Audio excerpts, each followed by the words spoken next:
वेगवान पद्धतीने आढावा घेऊयात महाराष्ट्र लाईव्ह मधून। आणीबाणीला पाठिंबा देणारे लोकशाहीवर गप्पा मारत आहेत। आशिष शेलारांनी उद्धव ठाकरेंवरती टीका केली आहे, तर तुम्हाला मुंबईवर सूड द्यायचा असल्याचंही शेलारांनी म्हटलंय। तसंच ज्वलंत परंपरेचा चिखल केल्याचा टोला देखील शिंदेंनी ठाकरेंना लगावलाय।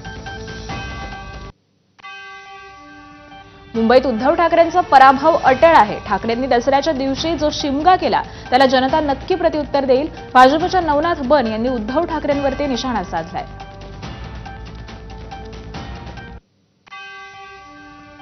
एकनाथ शिंदे सेनेचे नेते रामदास कदम यांनी उद्धव ठाकरे यांच्यावरती खळबळजनक आरोप केलाय। बाळासाहेब ठाकरे यांचं निधन झाल्यानंतर 2 दिवस त्यांचा मृतदेह तसाच ठेवला होता। तसंच बाळासाहेब ठाकरे यांच्या हाताचे देखील ठसे घेण्यात आलेले होते। हे ठसे नेमके कशासाठी घेण्यात आले होते असा आरोप हा रामदास कदम यांनी केलेला आहे। रामदास कदम हे गोरेगावच्या नेस्को पार्कमधील दसरा मेळाव्यामध्ये बोलत होते।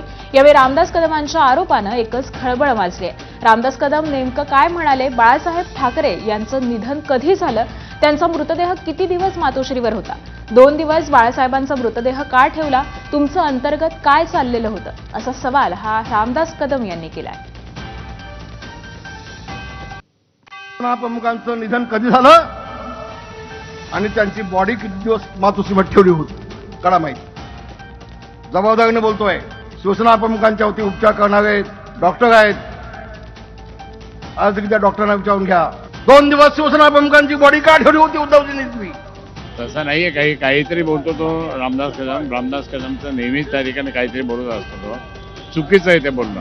हे डॉक्टरांनी ऑथेंटिक त्यावेळेस डिक्लेअर केल्यानंतर झालं।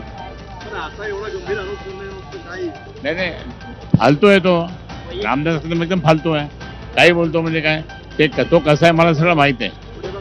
माझ्याकडे पालकमंत्री होतो आणि माझ्यापेक्षा 1 वर्ष लहान आहे तो। दसऱ्याच्या शुभ मुहूर्तावरच उद्धव ठाकरेंच्या शिवसेनेला मोठा धक्का बसलाय। सिंधुदुर्ग जिल्ह्याचे ठाकरेंच्या शिवसेनेचे नेते राजन तेले यांनी एकनाथ शिंदेंच्या शिवसेनेमध्ये प्रवेश केलाय। नेस्को सेंटरमध्ये झालेल्या दसरा मेळाव्यामध्ये राजन तेलेंनी जाहीर पक्षप्रवेश केलेला असून काही दिवसांपूर्वीच विधानसभा निवडणुकीच्या आधी राजन तेलेंनी भाजपमधून ठाकरेंच्या शिवसेनेमध्ये प्रवेश केला होता। विधानसभा निवडणुकीमध्ये दीपक केसरकरांनी त्यांचा पराभव केला होता आणि त्यानंतर आता तेलींनी शिंदेंच्या शिवसेनेमध्ये प्रवेश केलाय।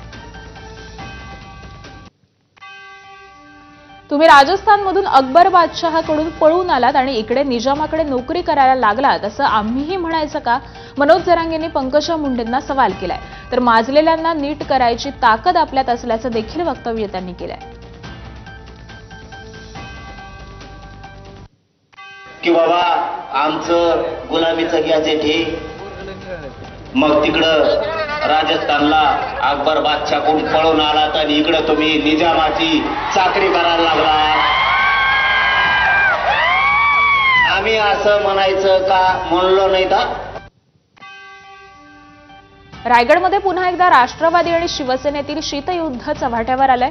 स्थानिक स्वराज्य संस्थांच्या निवडणुकीत तटकरेंसोबत युती होऊ शकत नाही असं महत्त्वपूर्ण वक्तव्य हे महेंद्र थोरवेंनी केलंय। यामुळे रायगडमध्ये युती होण्याच्या आशा या संपुष्टात आल्यात। यामुळे भरत गोगावले आणि सुनील तटकरेंमधला संघर्ष यामुळे आणखी तीव्र होण्याची शक्यता आहे।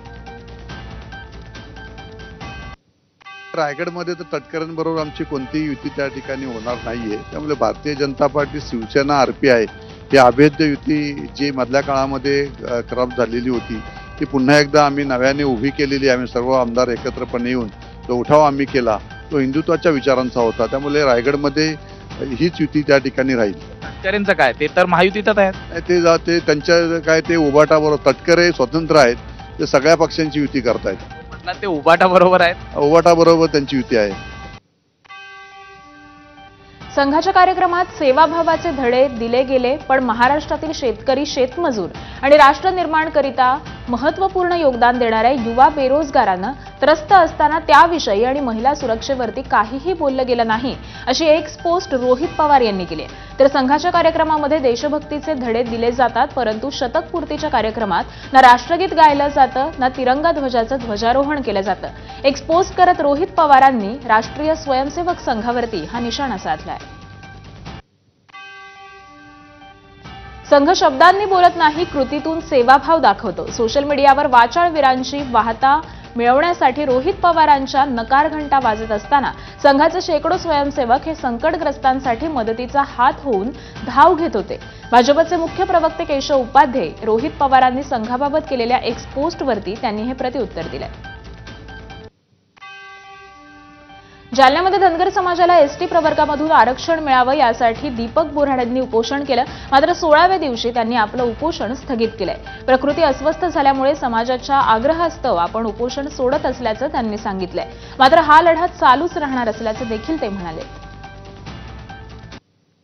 मी या ठिकाणी काही क्षणासाठी ही लढाई थांबवतोय. एक युद्ध विराम या ठिकाणी घेतोय आणि आज गांधी जयंतीच्या दिवशी खरं म्हणजे माझं स्वप्न होतं मराठवाडा मुक्ती संग्राम दिनी सुरू केलेला लढा विजयादशमीच्या दिवशी विजयोत्सव साजरा करून संपेल, परंतु ते झालं नाही. परंतु गांधी जयंतीच्या दिवशी आज एका नवीन लढ्याला आम्ही या ठिकाणी सुरुवात करतोय. नांदेडमधील नवा मोंढा मैदानावरती प्रतिवर्षीप्रमाणे रावण दहनाचा कार्यक्रम आयोजित केला होता. या कार्यक्रमाला शिंदे सेनेचे आमदार हेमंत पाटील, अजितदादांच्या राष्ट्रवादीचे आमदार प्रताप पाटील चिखलीकर हे उपस्थित होते. भाजपचे अशोक चव्हाण मात्र या कार्यक्रमाला गैरहजर होते. यावेळी बोलताना हेमंत पाटील यांनी अशोक चव्हाणांवरती अप्रत्यक्ष जहरी टीका केली आहे. नांदेड महापालिका कोणाच्या ताब्यात आहे आणि कुणी इथल्या सार्वजनिक मालमत्ता विक्री केल्या त्या रावणाचं दहन होऊ दे असं वक्तव्य आमदार हेमंत पाटील यांनी केलंय. तर चिखलीकर यांनी अशोक चव्हाण यांच्या साखर कारखान्याला उसाला देशमुख यांच्या कारखान्यापेक्षा जास्त भाव देऊन दाखवा असं प्रतिआव्हान दिलंय. मोठमोठ्या संगीत याच्यासाठी असलेलं ते सुद्धा बिल्डरांच्या घशात घातलेलं आहे. त्याच्यामुळं लोकांना माहित आहे की हे सर्व कोण करतंय. महानगरपालिका गेल्या अनेक वर्षापासून कोणाच्या अखत्यारीत आहे. निश्चित जनता या सर्व लोकांच्या विरोधात एक दिवस रस्त्यावर उतरणार आहे आणि त्याच्यामध्ये मी पण असणार. दसऱ्याच्या दिवशी केंद्राकडून महाराष्ट्राला मोठं गिफ्ट मिळालंय. केंद्रानं राज्याला कराचा 6,418 कोटींचा हप्ता वितरित केलाय. उपमुख्यमंत्री आणि अर्थमंत्री अजित पवार यांनी ही माहिती दिली आहे. सणासुदीच्या काळामध्ये राज्याला कराचे पैसे मिळाल्यानं अजित पवारांनी पंतप्रधान नरेंद्र मोदी आणि केंद्रीय वित्तमंत्र्यांचे आभार मानलेत. येणाऱ्या सणासुदीच्या हंगामाच्या दृष्टीनं आणि राज्यातला भांडवली खर्च हा वाढवण्यास सक्षम करण्यासाठी आणि त्याचबरोबर आपल्या कल्याणकारी आणि विकास योजनांना वित्तपुरवठा करण्यासाठी या रकमेचा राज्याला निश्चित उपयोग होईल असा विश्वास हा उपमुख्यमंत्री अजित पवार यांनी व्यक्त केला आहे. ठाण्यातील टेंभी नाक्याच्या दुर्गेश्वरीच्या विसर्जन मिरवणुकीला उपमुख्यमंत्री एकनाथ शिंदेंनी उपस्थिती लावली. पारंपरिक पद्धतीनं ढोल ताशांच्या गजरामध्ये दुर्गेश्वरी देवीची मिरवणूक निघाली. देवीच्या दर्शनासाठी मोठ्या संख्येनं नागरिकांची गर्दी झालेली होती. ठाण्यातील मासुंदा तलावामध्ये दुर्गेश्वरी मातेचं विसर्जन करण्यात आलं. ठाण्यातील सुप्रसिद्ध आमंत्रण हॉटेलला उपमुख्यमंत्री एकनाथ शिंदे त्याचबरोबर खासदार श्रीकांत शिंदे, खासदार नरेश म्हस्के यांनी भेट दिली. यावेळी हॉटेलच्या बाहेर शिंदेंना भेटण्यासाठी मोठ्या प्रमाणावरती नागरिकांची गर्दी झाली होती. कर्जत तालुक्यातील रेल्वे पट्ट्यातील जमिनी ओलिताखाली आणण्यासाठी पाटबंधारे विभागानं पाली भुतिवलीमधील लघु पाटबंधारे प्रकल्प उभारलेले आहे. मात्र प्रकल्पग्रस्तांना शासनानं कोणत्याही सोयीसुविधा अद्याप पुरवलेल्या नसल्याचं आरोप प्रकल्पग्रस्तांनी केलेले आहेत. इतर व्यावसायिकांच्या बोटी उपक्रमाला स्थानिकांनी कडाडून विरोध केलाय. तर प्रकल्पग्रस्तांनी उद्घाटनासाठी आलेल्या पाहुण्यांना काळे झेंडे दाखवून विरोधही दर्शवला. दसऱ्याच्या मुहूर्तावर पुण्यामध्ये अनोख्या आंदोलनाचं स्वरूप पाहायला मिळालंय. वारजे परिसरामध्ये वैतागलेल्या पुणेकरांनी रस्त्यावरती खड्ड्यांची अगदी विधिवत पूजा केली. आम आदमी पार्टीच्या कार्यकर्त्यांनी खड्ड्यांना हार घालून, रांगोळी काढून आणि नारळ फोडत खड्ड्यांवरच दसरा साजरा केलाय. रामनगर ते शिवणे कॅनर रोडवरील खराब रस्त्यावरून मनपाच्या कार्यक्षमतेवरती प्रश्नचिन्ह उपस्थित करत ही अनोखी आंदोलनाची शैली ही नागरिकांनी अवलंबलेली होती. अंबरनाथ रेल्वे स्टेशन परिसरामधून महाविद्यालयीन विद्यार्थिनीची सोनसाखळी चोरणाऱ्या चोरट्याला पोलिसांनी बेड्या ठोकल्यात. आदल्या दिवशी पोलिसांनी पकडल्यानंतर देखील दुसऱ्या दिवशी पुन्हा चोरीसाठी आलेल्या चोराला पोलिसांनी सापळा लावून पकडलं. रेल्वे रुळावर उभ्या असलेल्या लोकल समोर उडी मारत पळण्याचा प्रयत्नामध्ये असताना पोलिसांनी त्याला पकडलंय. ही संपूर्ण घटना सीसीटीव्हीमध्ये कैद झाली. छत्रपती संभाजीनगरच्या गंगापूर तालुक्यातील लिंबे गावामध्ये तलावामध्ये बुडून 4 जणांचा मृत्यू झालाय. दसऱ्यानिमित्त ट्रॅक्टर धुण्यासाठी गेलेले असताना ही दुर्घटना घडली आहे.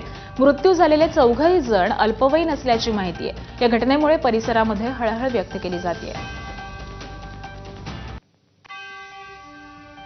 रायगडच्या पेड तालुक्यातील अंतोरेमध्ये एका शेतात कंपाऊंडच्या जाळ्यामध्ये 7 फुटी भला मोठा अजगर आढळून आलाय. या सापाला सर्पमित्र योगेंद्र वीरकर यांनी सुरक्षितरित्या बाहेर काढून जीवदान दिलंय आणि त्यानंतर त्याला जंगलातही सोडण्यात आलं. यासोबतच बुलेटिनमध्ये एक छोटासा ब्रेक घेतोय. पाहत रहा एबीपी माझा.